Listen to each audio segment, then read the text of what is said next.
Fall in love with the process of becoming the very best version of yourself.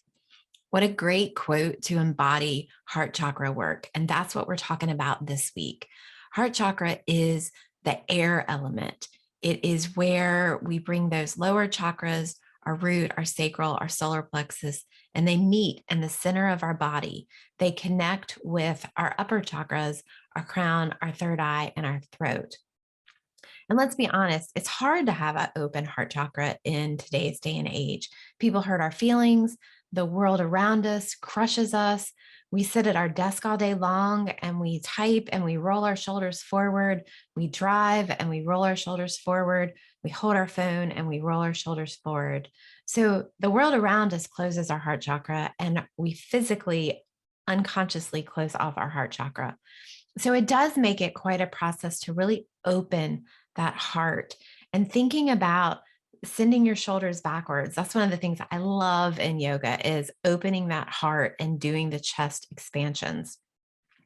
Having a heart chakra isn't just about allowing people to hurt our feelings. It's being open to offer compassion for other people. And where that starts is offering that love and compassion for ourselves. We can't offer that for others until we learn how to actually offer it for ourselves. And that's so important to know when we're closing off to ourselves. It's a journey. And if you are like me, it has been a long journey that has taken years of being aware about my heart chakra and having to consciously let go of things, consciously step into my authentic self. And we talked in last episode with the solar plexus and sacral about letting go, about being more in flow and more comfortable in our body. And that work continues to move up into our heart to allow for that to happen. We also, once we move from our heart, we're going to move into our throat because with an open heart and our authentic self, we can easily express ourselves. So let's jump into our conversation about the heart chakra.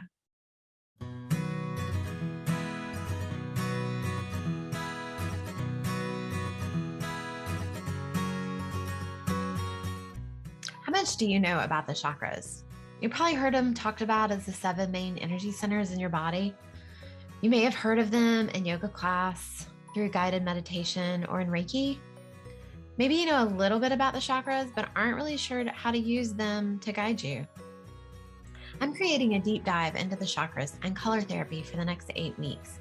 Each week, my guest and I will discuss one chakra, how they've connected to the energy of that chakra through their journey, and how they feel guided or inspired by the energy. Sound interesting? I hope you'll enjoy the conversation. Let's get started.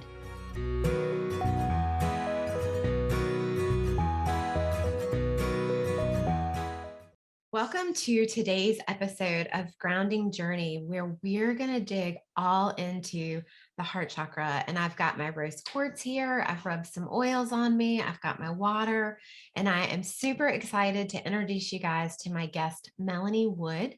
She has got a really neat story. I can't wait for her to share with you.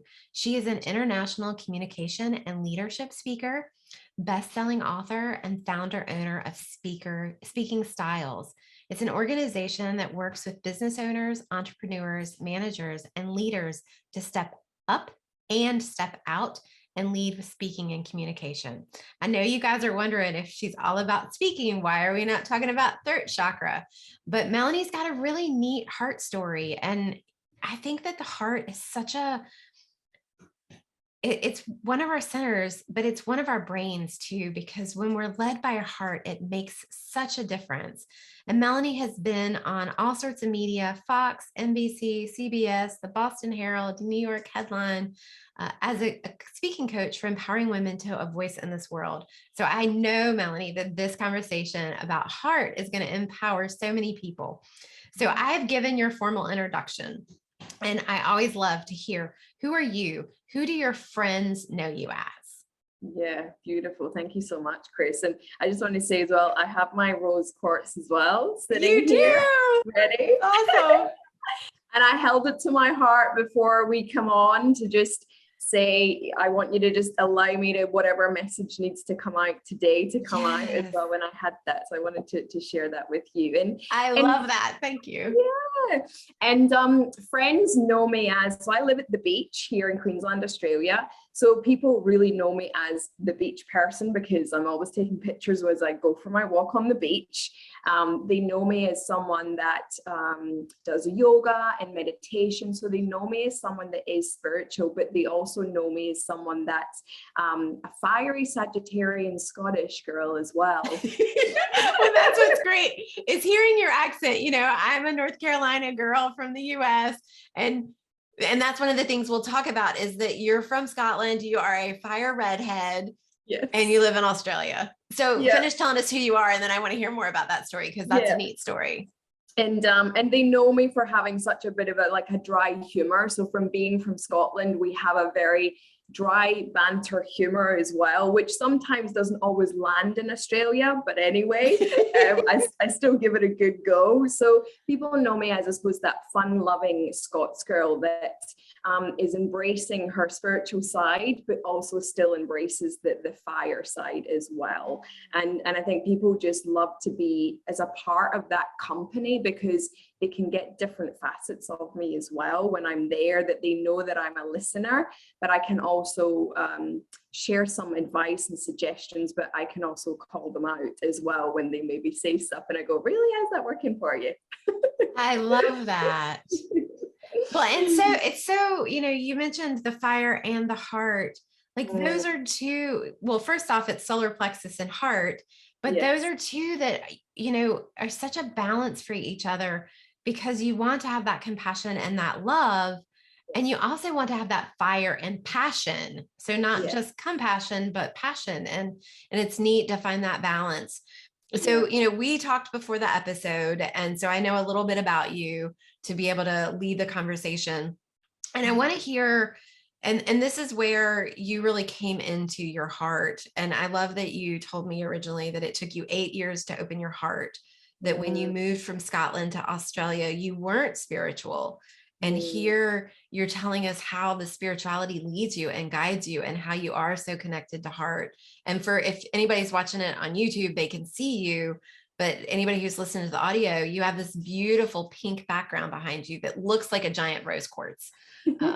So tell me a little bit about what brought you from Scotland to Australia, because heartache is always what opens our heart. Yes, definitely. And I think as well, like it's so much has led me to Australia where I didn't really know what that was, because again, as I said before, I'd never been exposed to spirituality, to self-development. And I was 30 and I had never been exposed to any of that while I was in Scotland. So then when I was exposed to it, I do feel like there's a reason to why I was exposed to it. But it was also the fact that, yes, I have been through heartache and I have been through a lot of challenges in my life that has led me up into where I am today. And really around in Scotland, particularly, it's like now 2 decades ago, I was in an abusive marriage. And, you know, the person that I was before that happened was definitely someone that was open to people, to places, to different things, even though I didn't really understand it. I always knew as a child that there was something more to life, but I didn't know what that was because I didn't understand it. But I knew that there was just something else out there for me, and I just suppose I just let it go with whatever might happen. And in that marriage and then leading afterwards, I suppose like I definitely shut down, and I shut down for like a good 12 years after it because I didn't want to put myself in that position again. And as a female, I then started to think, well, I never want to show weakness. I never want to show vulnerability, because to me, that's, you end up in that situation when you do that. So then afterwards, like I just didn't really do anything.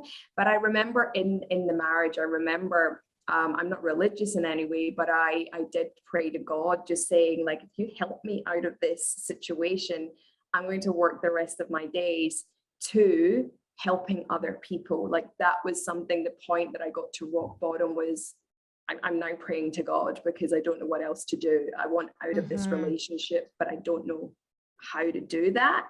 And I also don't want to be in this world anymore. And then when I did leave, I literally just like, I hated the world. I was so cynical, and I massively shut down everything there. And then it was like 12 years later, I then had the opportunity to come to Australia. And my friend was going to come for like a holiday, and she said, oh, do you want to come? I was like, sure, why not? And then one thing led to another. And then she said, oh, do you want to come for the year? I was like, oh, I'm in a really good job. I have my own home. I have a car. I really want to, but I don't know how I'm going to be able to do that and still have all these things to come back to.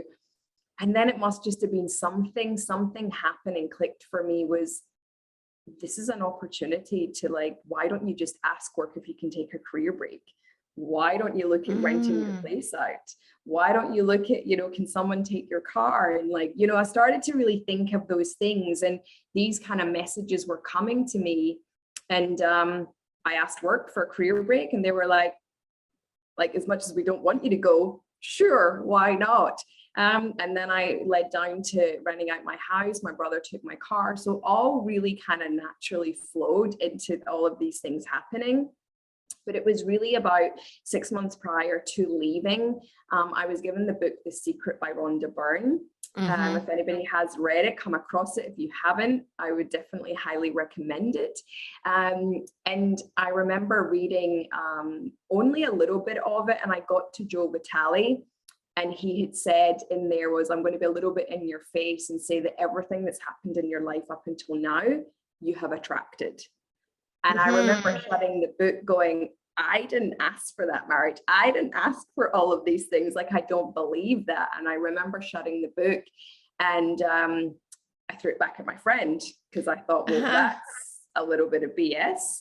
And then she gave it back to me, and she said, can you read it again with an open mind? And again, as probably quite a fiery person, I always like to, you know, prove other people wrong, that I'm going to do it. So I read it again. I probably skipped by Joe Vitale. I laugh at him now when I do listen to it every now and again. I go, yeah, Joe, me and you've got like a little thing going on here. You know, I can laugh about it. And I finished the book, and then I watched the film, and something inside clicked. And I went, there's something in this. Like, I've been given like a second chance at life to come to Australia. And I just started to consume so much self-development books, started to really look into spirituality more, started when I came to Australia, and people would just come into my life to teach me certain things. So I think definitely I would say it would be 10 years ago that I really started to look at life very, very differently. And that was probably the calling to then start to open my heart, because there was obviously going to be a bigger picture and a bigger pathway to where I was meant to go in that time. Well, I think that we're all, you know, you see it in every meme that you can find. Well, not meme, but spiritual quote, inspirational quote, that we're all being called to open our heart. And I don't think now more than other times, we're just more aware of it now. That is to me, one of our biggest life purposes is to come into this world. Because as a baby, you come in full open-hearted because you don't know any better, and time shuts it down. And then it's our journey to open it. And so a couple of things that you talked about that I would love to elaborate more just in the general conversation is, you said you had this wonderful opportunity to go to Australia for a year, and your immediate response was, but I have a job, a house, a car. And I think we all, when it's time, like the capital T, capital I, capital M, capital E, when it's time, we're given these amazing opportunities and doors, and they may not be as exotic as, oh, I can move to Australia. It may be something as simple as I can join a new church, or I can join a new circle, or, you know, we don't maybe necessarily see the amazement in it at that moment. But we're given these amazing opportunities. And then we come up with all these excuses of why we can't do it, of we're tired. We're too busy. It's too far away. There's too much fear. that kind of stuff comes up for us. And so one, I congratulate you on saying, well, let me see what I can do about that. And I challenge our listeners to see what you can do about that. Yeah. But I'm sure in some of the work that you've done in teaching people to speak, we all face that fear and we let it stop us. I am so perfect at doing that with Grounding Journey. And every time I'm feeling fear, I just kind of back off. And then I go, no, wait, fear's my compass. If I'm just feeling it in my heart as butterflies, that's calling me to do it. Yeah. So talk for me for a second, how you talk about not letting that fear block you, how keeping your heart open moving forward now, because obviously now you're at an open heart place and you don't let fear, at least not stop you for long. How does that picture, and I mean, we all got to let it stop us for a minute to realize it's fear, but how has that shifted from 10 years ago when you said, I don't think I can do it, to now you letting that lead you? It's definitely like now I take the time to come into my heart. Like I've got a decision, I've got something to do. Yes, in that moment, I can allow my head and different things to come over me. And then I go, no, wait a minute. I'm going to just pause, come back to the breathing, but come back to my heart. And I definitely do in my rose quartz as well. I put my hand on my heart and I say, like, what would you have me do? What would you have me say today? So I definitely do come back to that. And I'm a lot quicker now than what I used to be as well. You do kind of stop yourself and go, no, that's just your inner chatter, or that's the ego.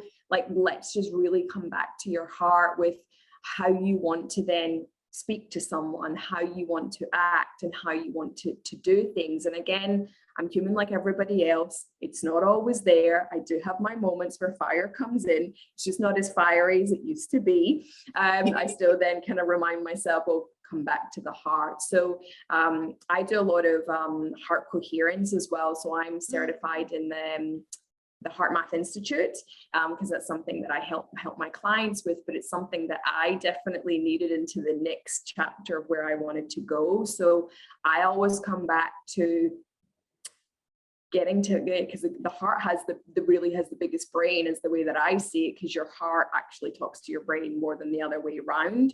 So if I'm having moments of maybe overwhelm or anxiety or something like that, I'm a lot quicker now at going, I need to come back and connect myself again, because I've maybe left my body because of whatever might be going on. I've maybe been triggered. So I always come back to that breathing technique to, again, just make myself feel safe again in my own body, and come back to that. But it's something that I definitely work with people on now to help them expand their heart to then speak from the heart as well, of really, come back to the heart and do that, which is really my biggest passion. I love being able to talk about different ways, because I think it helps people go, oh, I can try that. I can try this. And so coming back to your heart and that visualization of putting your hand on your heart and breathing for a minute. And we'll talk a little bit more about Heartmath in a few moments. But I know for me, one of the things that I've noticed is I'm so self-conscious about my shoulders, keeping them back, because I sit at a desk all day, just like most of all of us. And so trying to keep my shoulders back and knowing that that opens my heart. And that's one of those things from yoga, is back bends and opening, because we round forward. So one of the ways for me that I've started to notice that I'm off is I'll feel my shoulders coming in. And to me, that's how my energy contracts. And so just, if coming back to your heart or some of these things feel overwhelming because it's new to you and you're new to learning, that's just a simple, open your shoulders, push your shoulders back, open your chest so that your heart is open.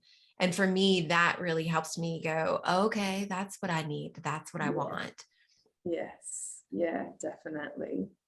And I think that's kind of a fun body sense. I like to let my body be my compass and my director. And, just getting curious. And when you feel that fear of, why am I saying no? Am I saying no because it's safe and I don't want to explore more? Am I saying no because it's fear? definitely getting that radically curious about the fear of, is it legit because I'm going to fall off the side of the mountain, I shouldn't do this? Or is it just because, so really asking those questions of yourself. Do you ask yourself questions, or kind of where does that go for you? Yeah, I definitely get curious in that, to go like, what's going on? Is that me? Like, what is that? So sometimes I do Mm-hmm. get curious to go, is that me, or is actually that someone else? Because Yes. again, we're energy, we are energy, so we're connected to people, but it also can be as someone could be thinking about you or talking about, like, there's certain things that then you can come back. And so I always ask myself of, is this mine or someone else's? Because then Yes. it's easier to, then if it's like, okay, it's me, okay, I'm going to go and do some sort of technique. If it's someone else, it's like, well, I'm going to hand that back to someone, because that's not mine to deal with as well. But definitely with the fear, I do get curious to, what is that? Like, is that something now? Is that something that I've maybe been triggered by from something else that's maybe happened? And then sometimes I do write it down, or I connect with my guides and just say, like, I'd really like this resolved. Could you show me the right way to be able to do it? If I just feel that I've done all my techniques, and sometimes they don't always work, because it's just not in that moment. Maybe it's something a bit deeper. You're like, I've exhausted it all. I've meditated, I've yoga, I've done my heart thing, and like, it's still not happening. So then it was that part of surrendering to, Yes. I'm going to hand that over now, because I feel like I've just controlled everything for the last hour or something like that. So I suppose part of that heart thing as well is like, the fear is like the control and the trust to then hand it over. I think that's a beautiful point that you bring up, is surrender, because that's so much of heart work, is Yeah. surrendering to it. And just when we surrender, we stop trying to control it. We stop trying to lead it. And, Yeah. as you said, when you're not getting the answer, why? Because sometimes what we think is the best thing isn't in fact the best thing, and isn't, and it may sometimes be that we have to go somewhere really sucky first Yeah. to find the beauty in it. So sometimes it's just not time yet. So thank you for bringing up surrender. I would not have thought to say that, but it is such a part of Yes. the heart work. I did a whole podcast episode on surrender, and I will tell you that one of my girlfriends has listened to all of my episodes and still says that's her favorite episode, is the surrender episode. Yes. And so that's a great point that you bring up. Yeah, it is. And it's something that I work on, because I'm, again, having what happened to me in the past is like, I still want that control, because I feel like if I keep the control of all the things that are happening, then I feel like I'm safe.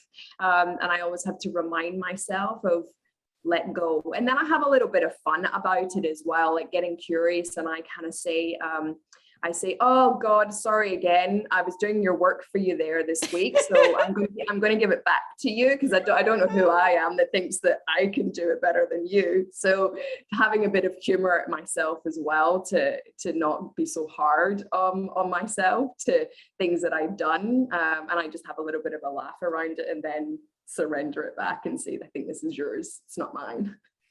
Oh my gosh. I love that you said, sorry, God, I was doing your work again for you this week. I wrote that down. I'm going to have to put that up my bulletin board in front of me, because I definitely, yeah, that was good. Thank you. Thank you for telling me that one. That will be a quote on my Instagram about this episode for sure. Definitely. So let's talk for a second too about the secret, about what we attract, because I haven't been through the trauma that you've been through. So it's easy for me to look back at my life and say, oh, I can totally see where I attracted that sucky part of my life. I see where I attracted that bad experience, but it's because I haven't been through your level of trauma. I've been through my level of trauma.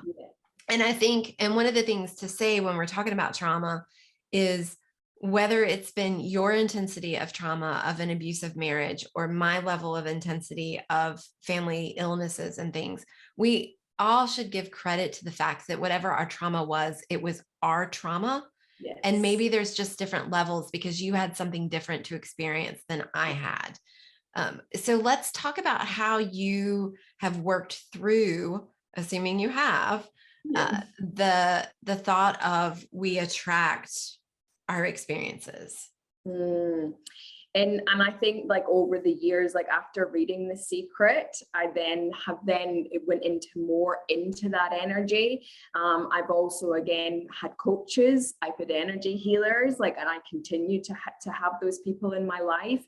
And really I went down that path to understand it more. So like I started out with people with kinesiology, and because at the beginning stages I didn't understand when I was in my body and when I wasn't. I didn't understand it.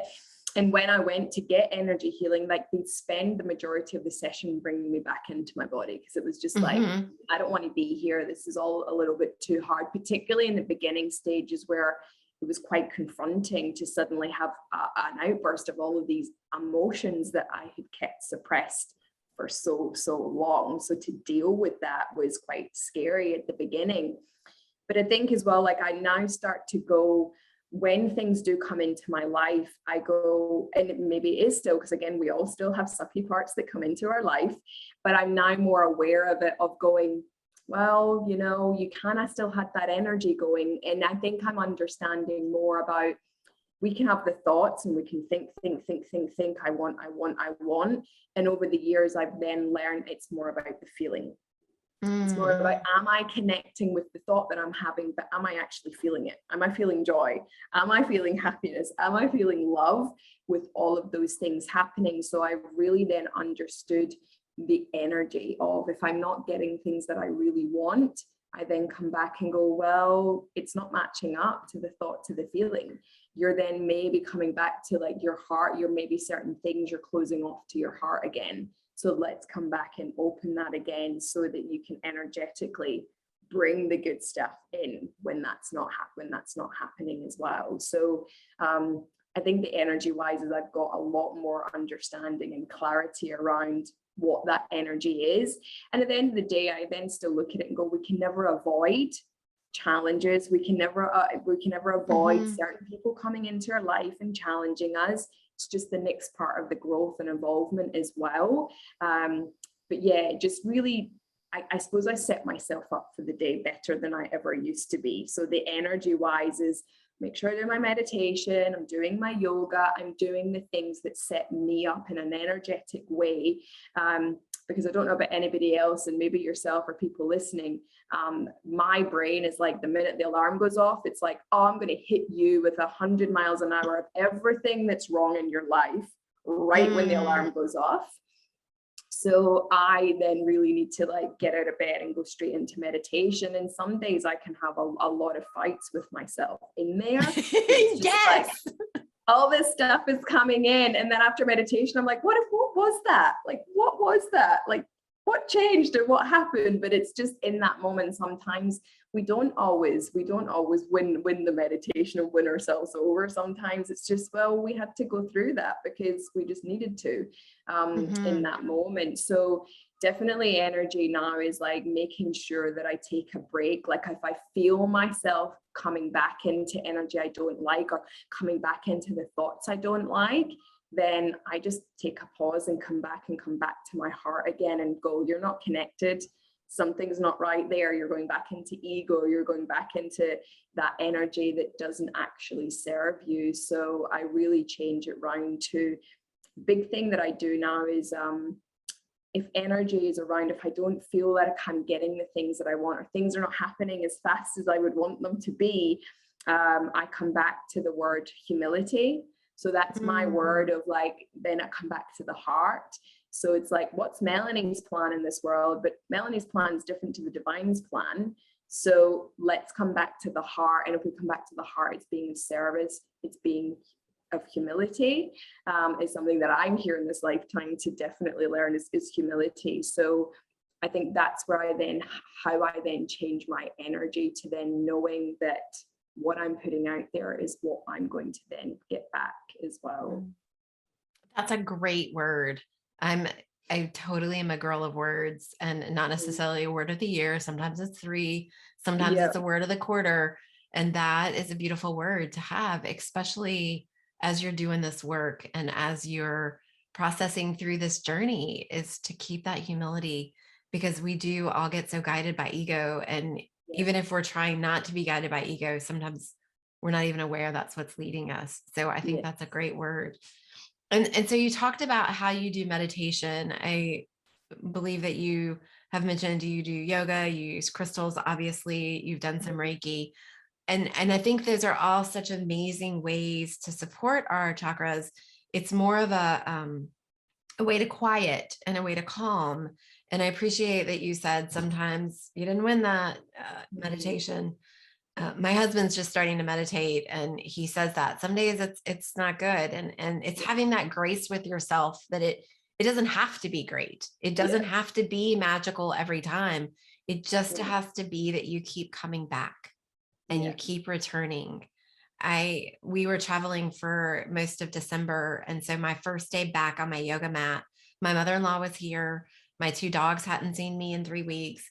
My two cats. I have a 10-month-old kitten who was thrilled to have me back. My son was here. His girlfriend was here. My husband was here.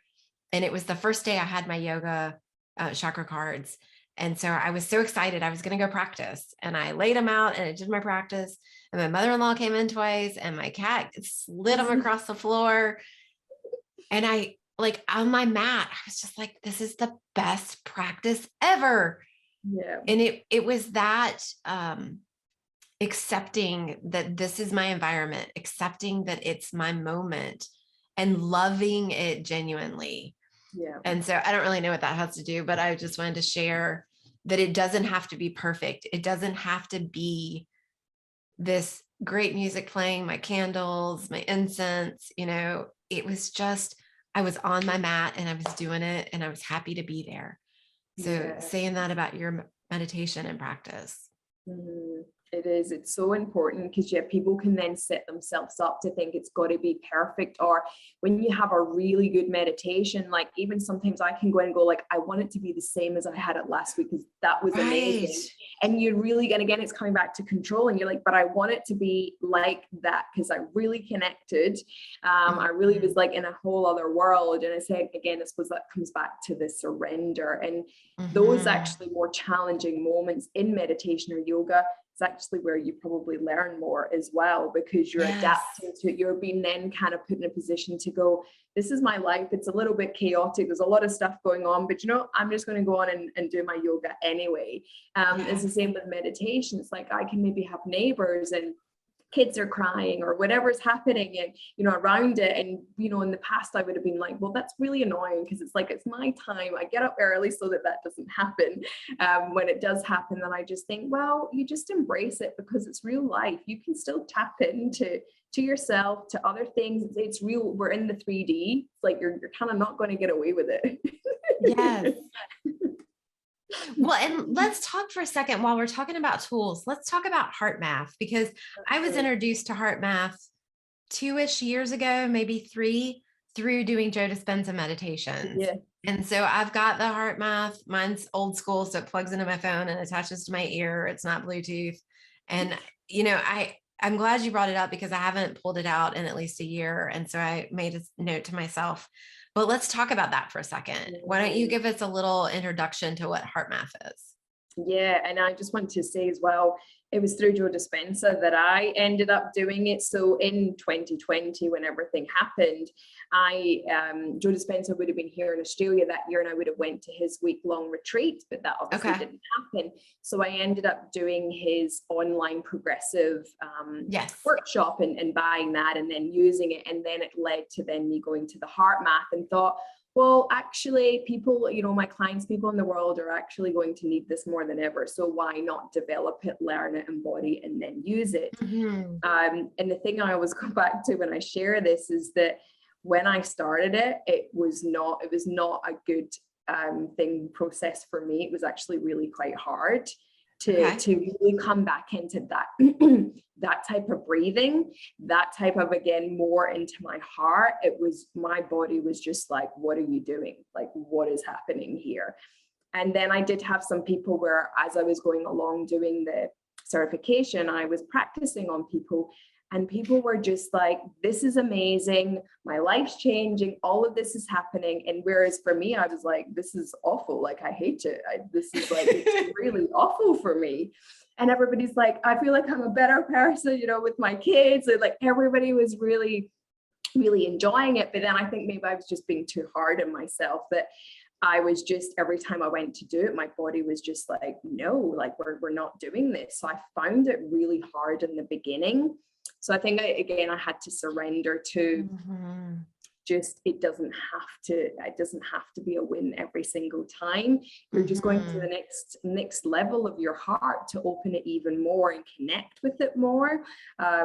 So yeah, I did that. And again, over time in that year, I then was to be able to develop it for myself, that I was able to enjoy it and be okay and feel safe. But I think I realized that by doing that, it was starting to trigger my safety. It was really triggering so much internally of like my vagus nerve system that was already, in terms of trauma, like it was already so affected that I didn't know just how much I had been affected.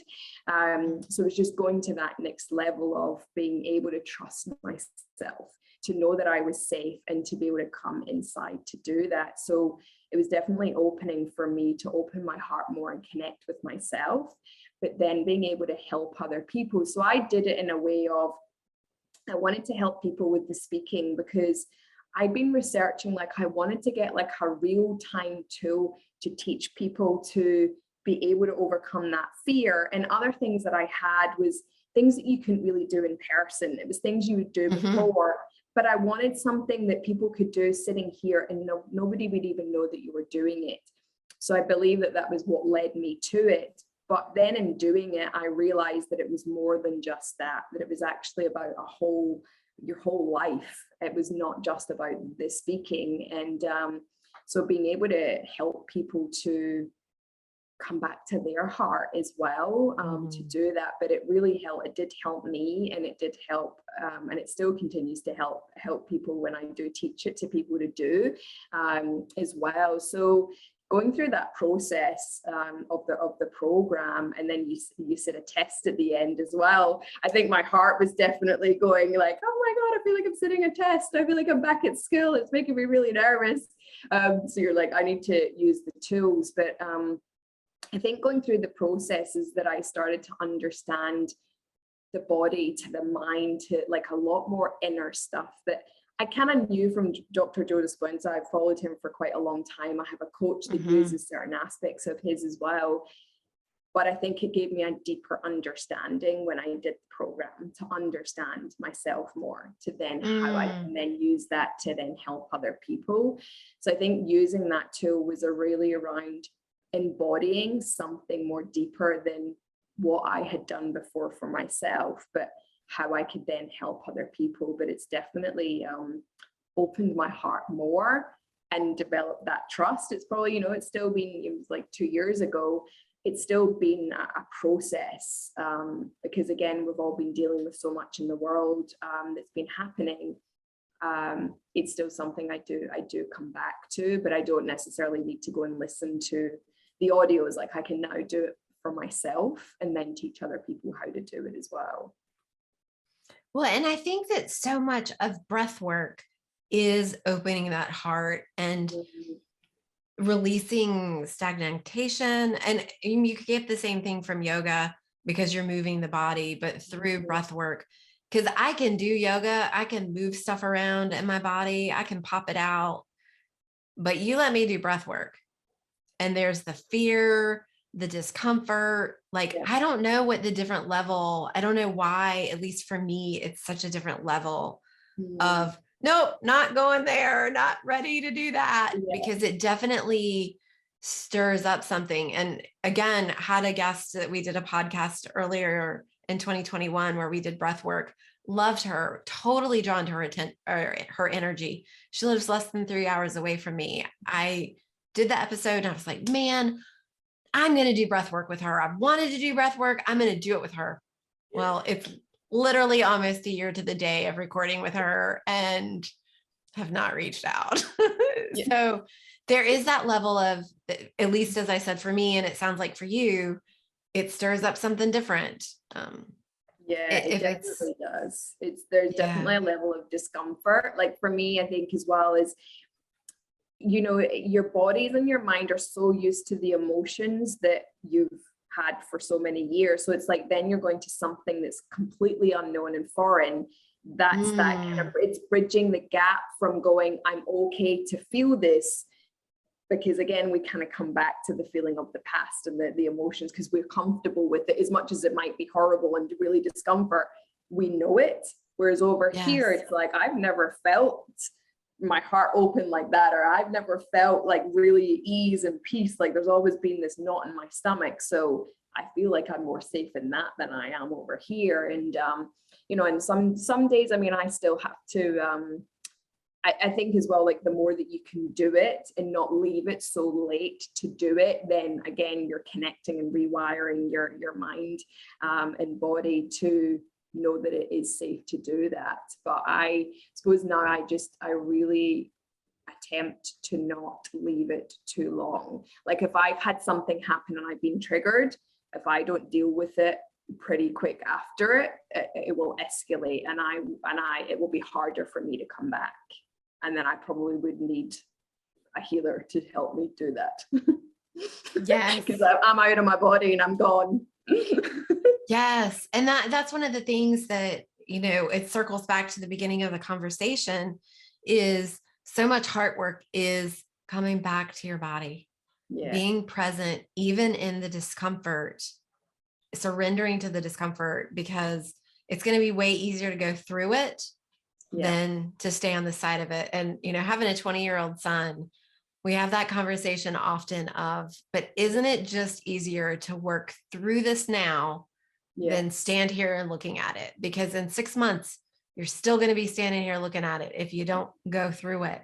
So it's definitely that coming back into your body and being present and surrender. Yeah, definitely. Well, you have had some amazing insight for me today, and I'm sure that our listeners are going to feel the same way. The notes that I've written down, trying so hard to be present, but like, oh, I got to remember to go back and look at 20 minutes and 13 seconds. So Melanie, thank you so much for this conversation about heart. Thank you so much for your vulnerability about sharing your experience. And I feel very strongly that my listeners are going to want to find you. So how can they connect with you? Where do you hang out these days? So I hang out on Facebook and Instagram. So under Melanie Wood or Speaking Styles, you can find me on those two platforms as well. And my website is speakingstyles.com.au. So you can go there and you can find all the social media links there for everything as well for it. Great. And we will definitely put that on the podcast link. If you go to groundingjourneypodcast.com to see this episode, we'll put some links to Heartmath, to All About You. I'll even link the Breathwork and the Surrender podcast so that people can really dig a little bit deeper into this. And I'm excited about our bonus episode because we've got a new book that I have had on my bookshelf for a long time and have not gotten through. And it's by Jan Spiller, Astrology for the Soul. And I have 2 of Jan Spiller's books. I actually think I have 3, but the other one's just on the shelf. And the other one is New Moon Astrology. So if you are interested in astrology, the soul, the nodes, the new moons, we're going to have a fun conversation about that on the bonus episode that will release 2 days after this. So I invite people to check that episode out, to check you out on Instagram, Facebook, and your website. And again, Melanie, thank you so much for the conversation. Thank you for opening your heart and sharing with us today. Thank you so much for having me, Cris. Absolutely.